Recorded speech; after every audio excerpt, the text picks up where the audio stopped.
What's up, everybody? Welcome into a emergency edition of the Celtics Talk Podcast here on the NBC Sports Boston Podcast Network on location. Yes, I'm finally out of the basement and down here in what's rainy. I can't show you. I was hoping we'd be doing this from a beach, but it's rainy in Myrtle Beach, South Carolina, where I'm on vacation. But the Celtics won't stop making moves, so had to jump on the old Zoom box and get you guys a fresh edition of the Celtics Talk Podcast. The big news coming on Monday night. Marcus Smart has re-signed for 4 years, $77.2 million, the maximum extension that the Celtics could offer Marcus Smart, essentially 120% of his final year value this year as he enters the final year of his last extension. And so initial impressions here, one of the things I'm surprised by is that people are a little surprised that this deal came through. I understand the buzzword this offseason has been flexibility, but I don't necessarily think that re-signing Marcus Smart hinders any of that flexibility moving forward. Yes, it adds an obstacle. If you want to get to full cap space, then the Celtics have to move both Al Horford's final year of his deal and get off this Marcus Smart contract. But I still think the more likely path to adding an impact talent is the trade route. And I think Smart, even signing this deal, becomes a little bit more of a trade asset further down the road. But I think the Celtics' first hope is that they've locked up a key piece of their core, maybe their starting point guard of the future by this deal. And so, the number one takeaway for me is the flexibility. I go back to this. I understand people are really hung up on, well, why don't you make all these moves with the idea of having the ability to go get a Bradley Beal or sign someone next off season, then to spend a significant chunk first year salary into $17-18 million and possibly hinder that pursuit. I think the Celtics want to see what this core of this team look like with Marcus Smart as their starting point guard. One of the things I go back to is that him and Jaylen Brown had immense chemistry, especially at the start of last season when Kemba Walker wasn't playing and Marcus was sort of in that point guard role. And I'm eager to see what Marcus Smart can do as the focal point, as the starting quarterback of the first unit, because he's never really had that opportunity at every stage of his career, whether it was Isaiah Thomas and then Kyrie Irving and then Kemba Walker. Marcus has been a reliable backup option when those guys have been invariably hurt, but he's never sort of been the guy. And I've always thought that Marcus is, well, we look at him and we lament the three-point shooting and the decision-making there and focus on the defense. One of Marcus's best attributes has been his playmaking. And I think it's only gone up in recent years. And I think this is a real opportunity for him to show what he can do. And now, look, I don't know if he's going to be the point guard of the future for the Boston Celtics. There's a chance you get into next season, and it's just clear that he, for whatever reason, he doesn't accentuate the talents of Jason Tatum and Jaylen Brown. And everything the Celtics decide to do moving forward here has to be through the lens of what makes those two guys better. So if for some reason, he doesn't have that chemistry with Jaylen Brown, if he's not able to make Jason Tatum better, then the Celtics have to probably examine different ways to build out this roster. But I don't think this contract extension prohibits that. Now, he won't be able to be traded for 6 months. The Celtics are crossing their fingers a little bit at the start here that a superstar player doesn't come on the market. They'd still have avenues. Say Bradley Beal comes out and stomps his feet before the start of the season, says, I don't want to be in Washington. I want to go play with my buddy Jason Tatum. You can still construct a deal built around Al Horford's contract or whatever and get the money to work.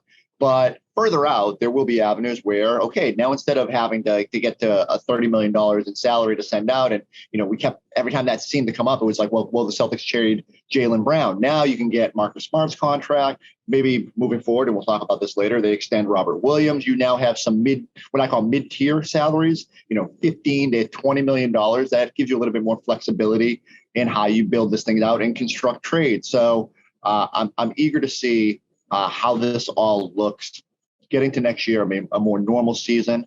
I think when it comes to Smart, I think we understand had a down year last season, both on the defensive end and just in sort of the way he impacts the game. I know the conversation invariably shifts to his three-point shooting. I think he's proven over the last few years that he is among the better three-point shooters, 37.5%, I think, over the last 3 years.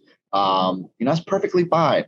It's more which ones does he take and which situations and scenarios. And I think Marcus will figure that out, especially as they throw him into this new role with new coach Ime Udoka. It's on Ime to sort of tell Marcus like, look, we need you to be playmaking. We need you to focus on defense. And then you will be a player well beyond the $17 million contract at the start of it because of your impact on the floor.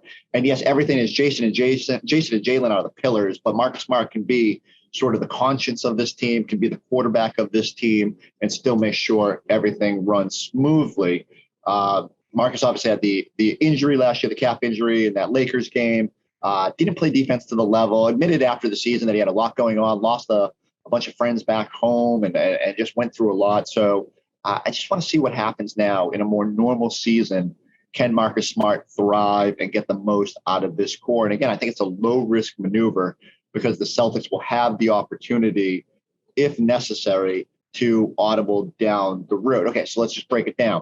Marcus Smart's salary stays the same this year. No huge impact on this year's team. They're still a little bit above the tax line right now. They can wiggle down. The point guard depth chart, all of a sudden looking fairly robust. You've got Smart, Dennis Schroeder, Chris Dunn, and Peyton Pritchard. And as Peyton Pritchard lights up Summer League, it's fair to wonder, if that is enough. Will Chris Dunn sit on this roster? Again, both him and Schroeder are sort of, I would call them, reclamation projects or potential trade assets if they play beyond what their expectations are. I think what this deal does do is it ensures that Marcus Smart is the starting point guard of the Celtics next season. I think there was some discussion like, all right, you're bringing in Schroeder. Should he be in that role given the fact that he's played that role, especially last year for the Lakers, that he's motivated because he wants to make his next big contract?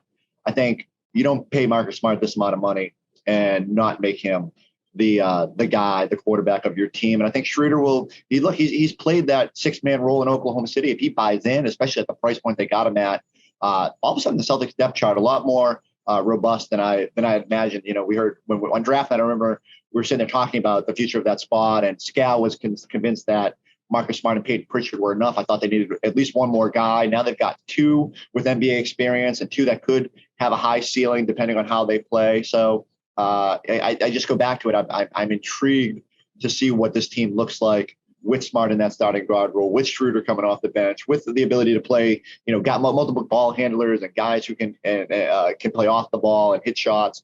I think there's potential there to be very good. All that being said, Marcus Smart, the Celtics are banking on him kind of bouncing back. And there is a lot of wear and tear on that body. He has had an injury history. You do worry about that as you commit major money moving forward. But again, I think one of the things I look at when you assess this deal is could they get off that money if they had to?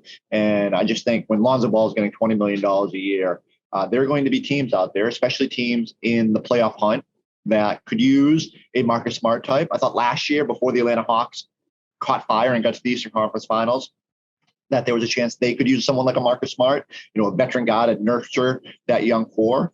But for now, the Celtics are hopeful that he's their guy in terms of, nurturing Jason and Jalen as they continue to learn how to be leaders. And I think there's a familiarity there, a chemistry there.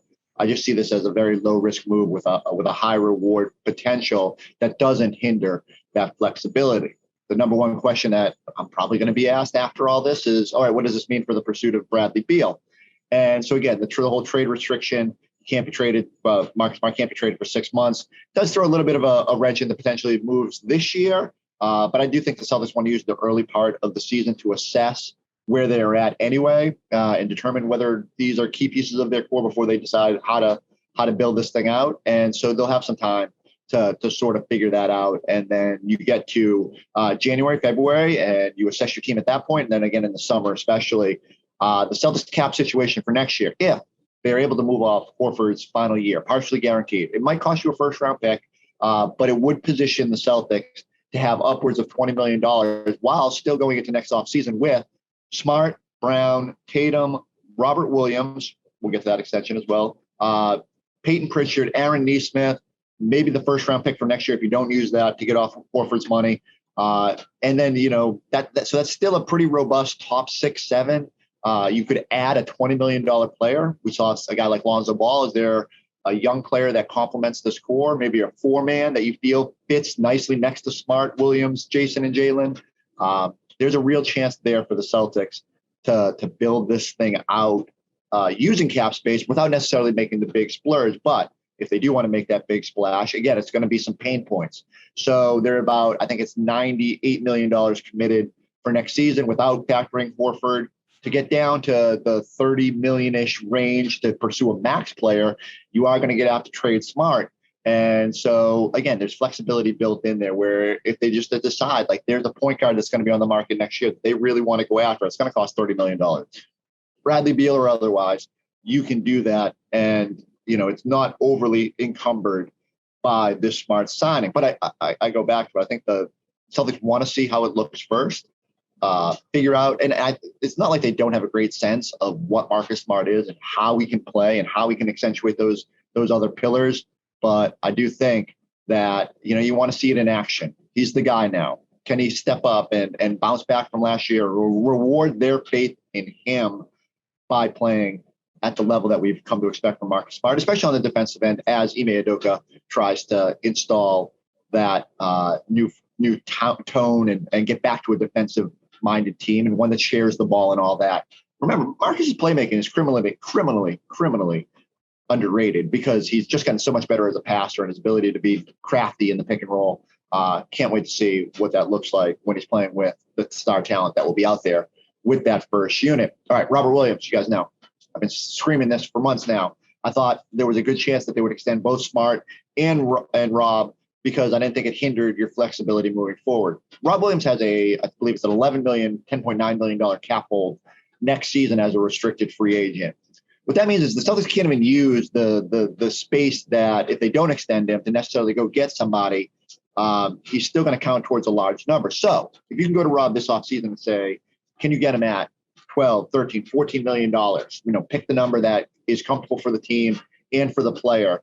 You have a chance here to lock up another key asset and potential pillar of your team long-term without encumbering yourself long-term. So I think they need to really consider it. Now, I keep saying it. I think the Celtics know more about his medicals than we do. There's a certain level of confidence that maybe irrational me just watching Rob Williams has versus what Brad Stevens might be willing to do. And so that'll be the balance. And the other thing is, what does Rob want? Does Rob want to bet on himself this season? That's a risk because of his injury history. There's a chance where if he goes through another injury-plagued season, he might not command 12, 13, $14 million, although the potential will always be there for a player like that. But if he goes out and has a really good season, the downside for the Celtics is, all of a sudden he could get priced out in a hurry where, on the open market, we just saw the John Collinses of the world and Jared Allen. There's been some big deals out there, and the Celtics just have to sort of balance that. Are they willing that if Rob has a really good year to have to pay $20 million and bite into the potential cap space you'd have? I think there's a chance where if you lock up Rob at 15, see, he even had to go for $15 million a year. Still a tradable contract if he stays healthy and plays to his potential. And so now all of a sudden there's other combinations. You can use Smart's deal and Rob's deal to construct a package.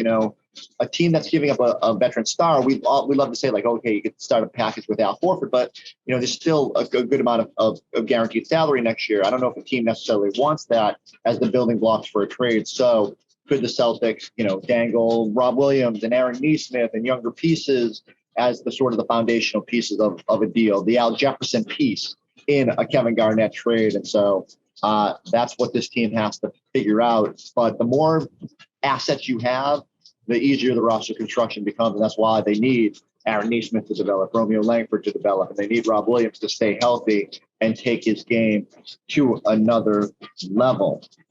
So the Summer Celtics are rolling. I'll admit, I'm down here in Myrtle. I haven't watched all the games as I try to do vacation, but I am intrigued to see if they get to the finish line. It's been nice to see Nesmith and Peyton Pritchard in particular sort of pick up their games.